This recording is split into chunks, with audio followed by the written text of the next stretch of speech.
Most buyers don't actually move into the house on closing day. They move in mentally weeks before that. And that's when the process actually starts to feel real.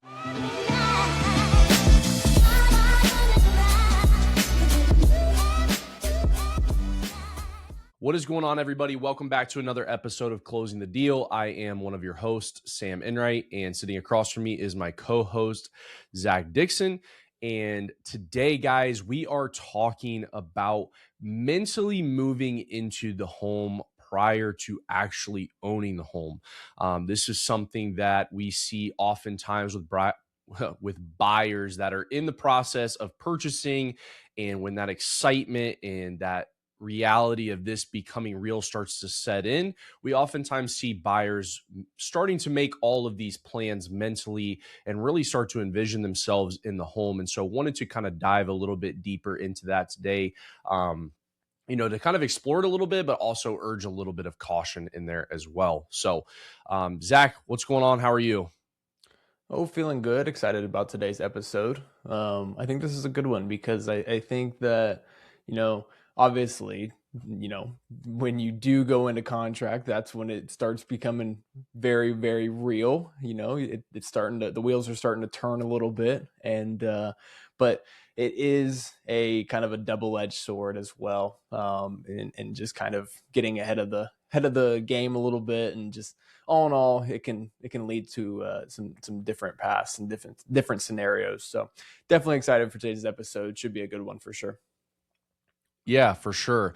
I just honestly, this was something that I felt was a little prevalent with where I'm at. I've had a couple of conversations with some clients in the last week or so, and I felt like it might be a good talking point, just because we can, I think, kind of nip some of these things in the butt before we get too deep into it, because I've seen it happen where, sometimes that goes a little south for clients. And, I just want to make sure that we're all, on the same page, and we want to give you guys the best information that we can to help you along your home buying journeys. And I think, it starts becoming real at that point. Maybe buyers are making offers and, maybe they're not getting accepted, and it's just kind of going through the motions, maybe seeing a bunch of properties showings wise, and going through the motions there. And then, when you get that message that the property, your offer has been accepted, now you're in contract on this property, at that, the switch kind of starts to flip at that point. So it becomes, for most buyers, I think it just becomes real at that point, even though it's been real, since they got started in the journey all in all. Yeah, for sure. It's just, we've talked about it a lot, the emotional side of purchasing and what all goes into that, especially from, I think it's probably more prevalent in first time home buyers when you haven't had that experience before. But I think everybody's susceptible to it at the end of the day, whether you're a repeat buyer or a first time home buyer. Just think about any purchase that we make in life. Normally, there is a set of emotions attached to it, and you start to almost envision those things in your life, right? Long before that actually happens or comes to fruition. So you go look at this house, you get into contract, and all of a sudden, you're starting to picture yourself living in there. You're starting to picture yourself running your routines and building your life inside of this home. And there's nothing inherently wrong with that. It's just an urge of caution from the standpoint of, until you actually sign on the dotted line and have the keys in your hand, we've talked about this, the mortgage business, real estate, there are no guarantees. So there's still a lot of pieces that have to fall into place before that happens. And so it's almost, a way of balancing or mitigating getting too overly emotionally involved, before you actually have the keys in your hand, is I think something that's really important, and ultimately the whole premise behind this episode.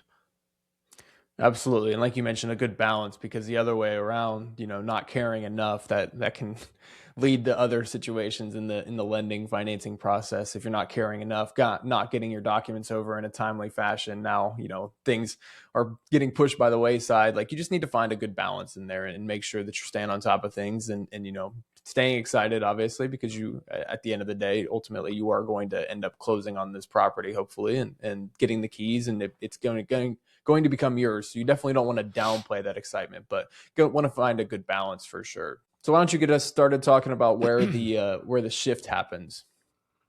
Yeah, for sure. So I think ultimately we kind of covered it a little bit there, but ultimately, the biggest shift is going to happen once the offer is accepted, right? And a lot of people, start to feel like after they've been pre-approved, after they've gone out, looked at homes, and then they do get their offer accepted, that, you know, it's kind of the final stages, right? Because you feel like everything's been so front loaded. You've been out looking at properties, all of this. But as we've described in the past, it's kind of really where it starts to become the process, actually, finding the home. And now we're talking about how do we get through the financing period, get the loan closed, all of those things. So I think once the offer is accepted, maybe you've gone back through, you looked at the house, you put in an offer, got accepted. Now you've gone back. Maybe you went to the home for your inspection, right? And so you've looked at the house again, and then, you start to feel all these different emotions when you're walking through there, because you're starting to feel like, wow, this is truly going to be mine. This is going to be my house. And then,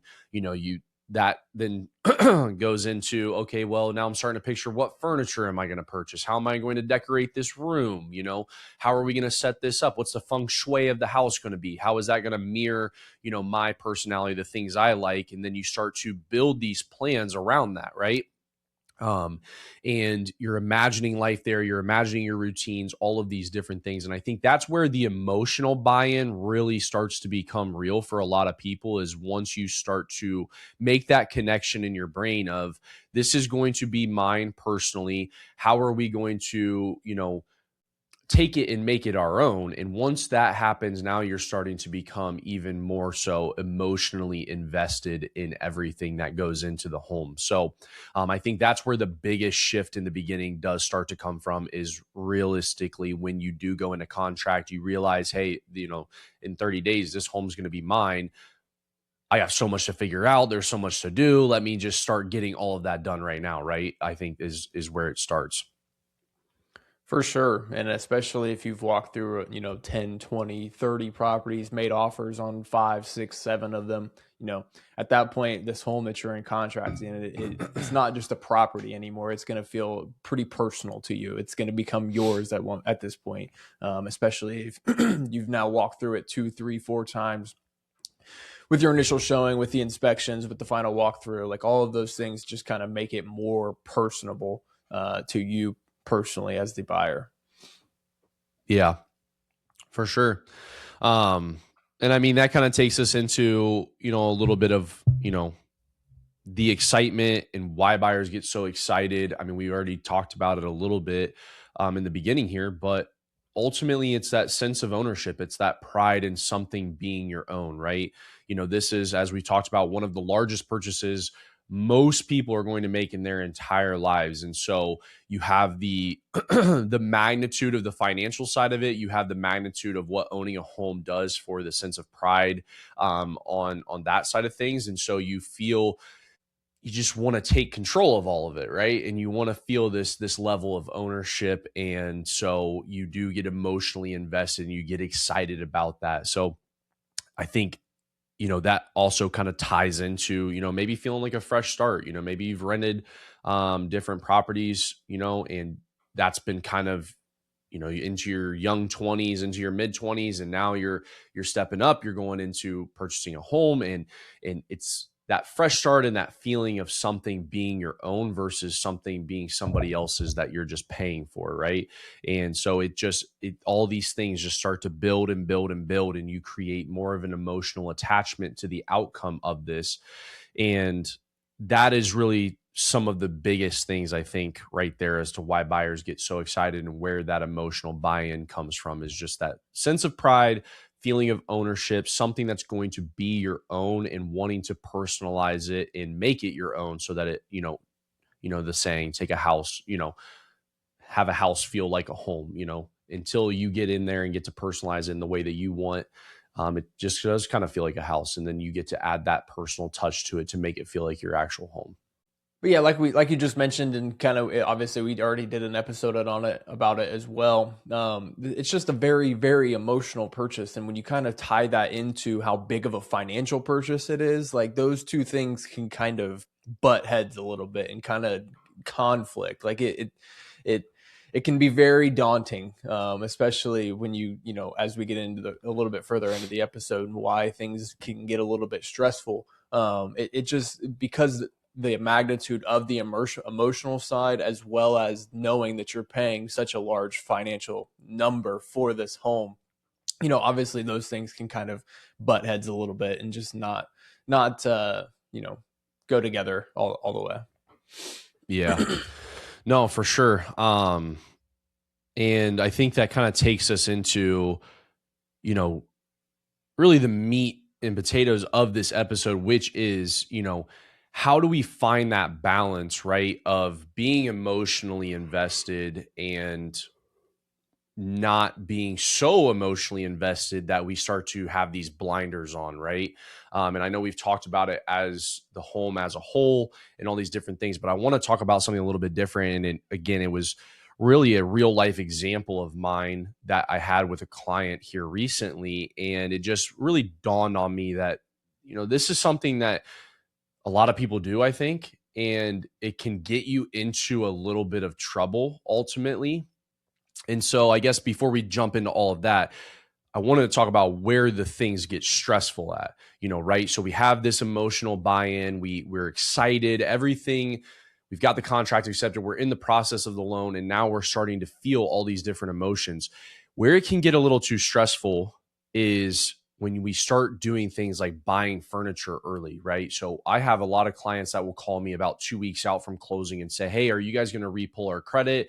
We want to start buying furniture. We want to start doing all these things." And for me, it's almost like, just because I work in this business and I've done it for 7, 8 years, and I understand that sometimes there's things that are completely out of the lender's control, out of the buyer's control, that just happen on a deal that make it fall through. And it's like, before we just invest thousands of dollars into new furniture and all these different things, let's take a step back for a second. How much time are you really losing in the grand scheme of things if you don't buy your furniture 2 weeks before you close and you buy it after you close? You know what I mean? Like, I think that's where the emotions start to compile and feel like, oh my gosh, as soon as we close, we're going to have this timeline, we're going to have to do all of this in this short burst. We need to start getting some of that stuff done now. But where I think you can get yourself into some trouble is getting yourself on a financial hook for these things without actually having those keys in your hand.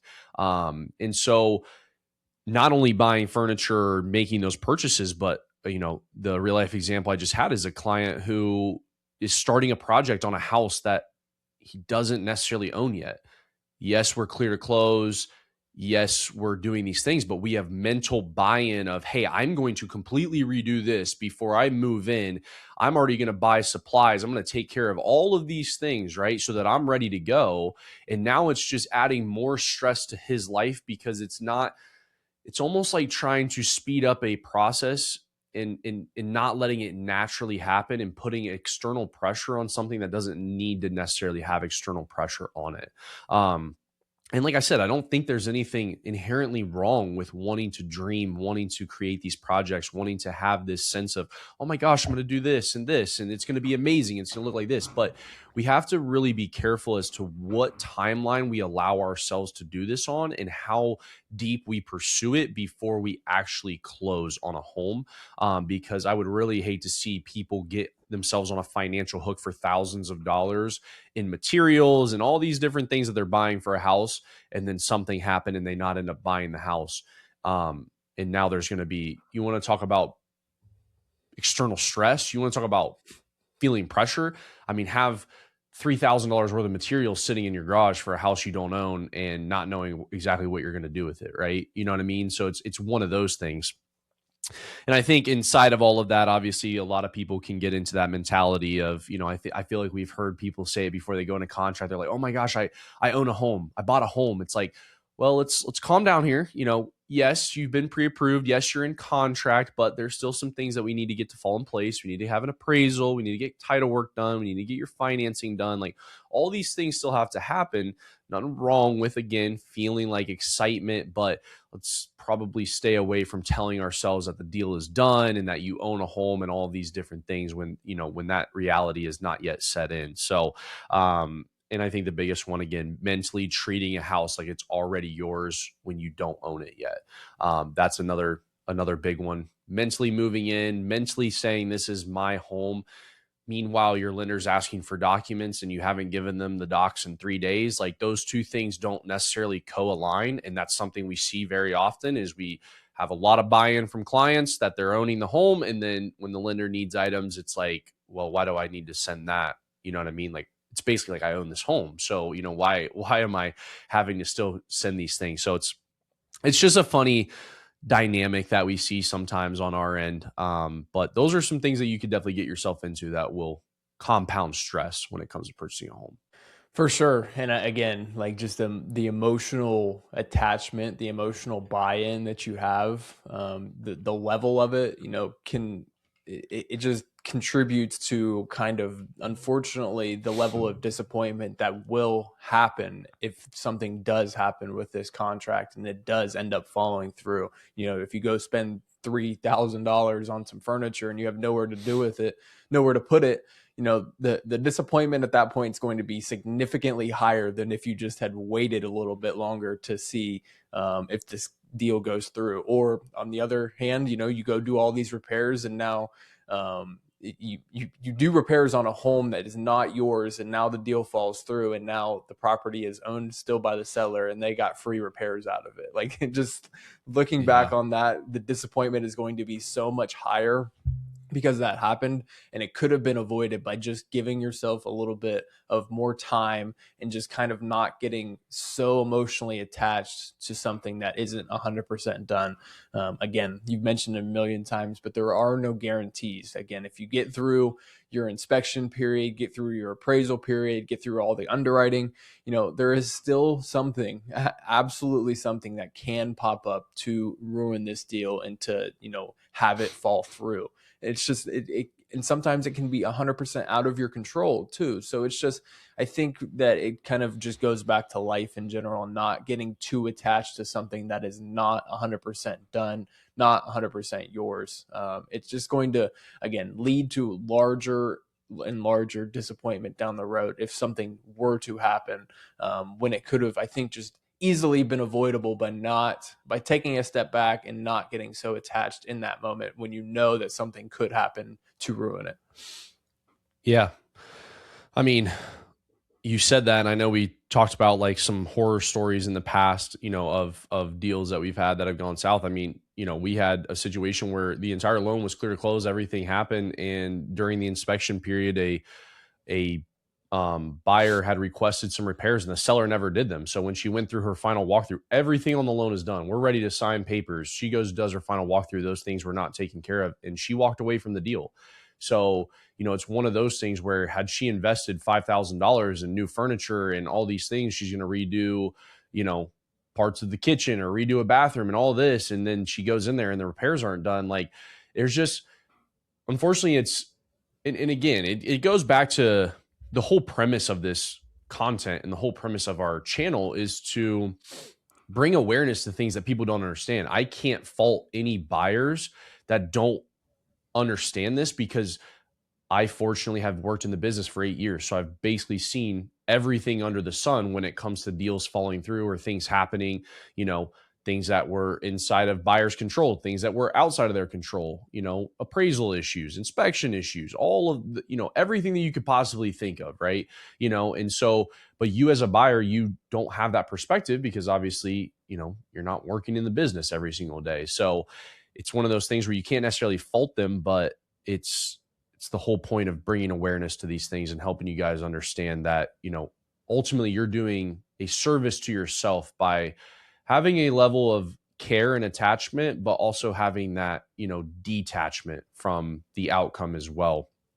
So, and I guess that kind of takes us really into, you're not alone in this, right? I mean, this happens to basically everyone. That's this emotion when it comes to, like Zach said, you're marrying a large financial purchase with this highly emotional thing that you are connected to, which is owning a home, which is having a sense of something that is yours, a pride in ownership, those sort of things. And so a lot of people are going to emotionally commit before closing. It's not just you. That's going to be, like I said, across the board. You may even have people that have bought homes before that will do it again, because maybe their first transaction went so smoothly that they didn't really have much friction. So they don't feel like, oh, okay, there's an association with getting way too excited and keeping myself balanced, because they were just over the moon and everything went great and they didn't have anything to worry about. And that can happen, right? Not every mortgage transaction or real estate transaction is going to have problems or hiccups. Some of them do go extremely smoothly.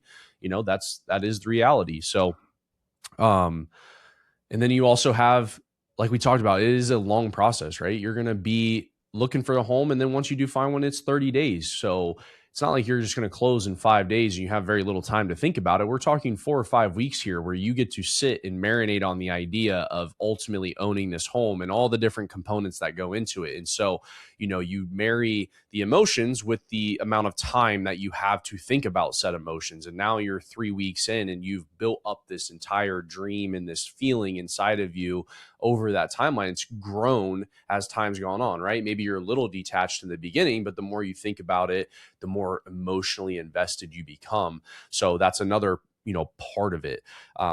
And I think it happens naturally. I don't think there's anybody who sets out to do those things. It's just a natural part of how we are hardwired as human beings, when we go in and get naturally excited about these large purchases and things that happen in our lives. For sure, and I think that's a great point to finish on. Just with being human beings, that ultimately, when you get attached to something, it's a good thing. Like we're not trying to downplay that aspect of it. Like you should care. You would want to care about this. Again, it's such a large financial purchase. You're going to end up being a homeowner at the end of the day. You should want to care and should care, and want to feel emotionally attached to this. But I think, just going back to the last segment and what you said, there just needs to be an equal level of detachment during the process as well. You have to be able to kind of feel yourself getting attached, and also at the same time take a step back and know that you're not all the way there to the finish line, and kind of have tunnel vision to see that finish line at that point. And then at that point, when you do get to the end finish line and get to the closing day, get your keys, now you can let yourself fully immersively become emotionally attached to this property with no real strings attached at that point.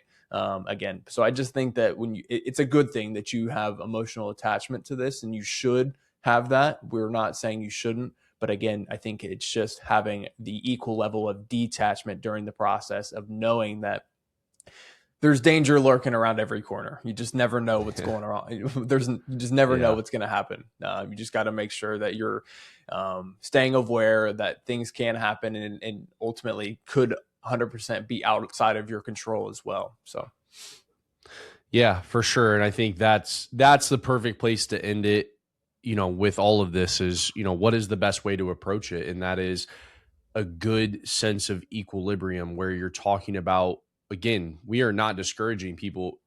Even if we were discouraging, there's in no way, shape, or form could we create a reality in which people are not emotionally attached to this outcome or this purchase, right?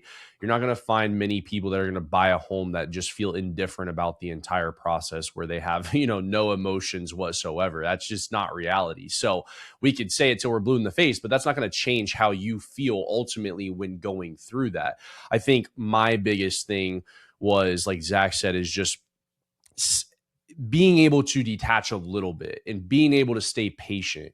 And I think my overarching theme of the episode was really more so people that get to the position where you're now starting to put yourself maybe a little bit in harm's way by purchasing new furniture, by hiring contractors and building out this plan for work when you haven't gotten the funds yet for your, or I guess I'm thinking of because we've had people that do cash out refinances that we're getting through the process. We need an appraisal and maybe the value won't come in, and they've already started making plans for what they're going to do with their cash out.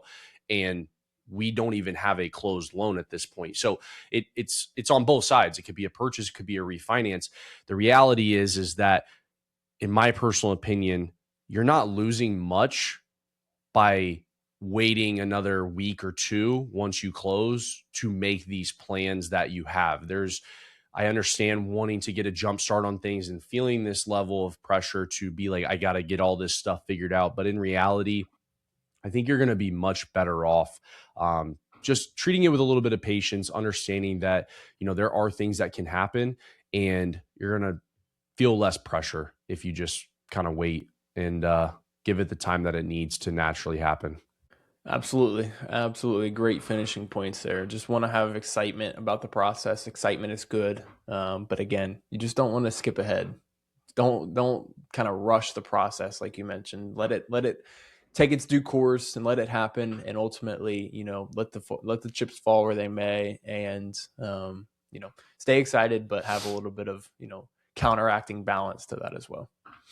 Yeah, 100%, man. Well, that's all I got for today's episode. You got anything else to add? I do not.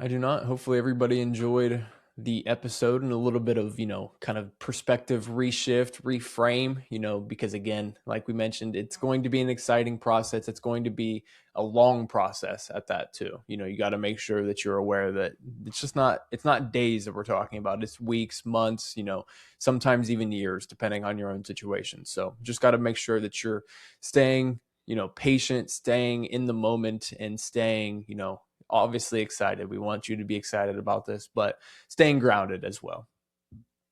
Yeah. Great points, brother. Well, appreciate you guys tuning in. As you guys know, we drop, maybe you don't know, maybe you're new to the channel, but we do drop new episodes every single Friday at noon Eastern. We drop the audio and video version on YouTube, and we drop audio only on, Apple Podcasts and Spotify Podcasts. So check us out there. We also have Instagram, Facebook pages. We do YouTube Shorts as well.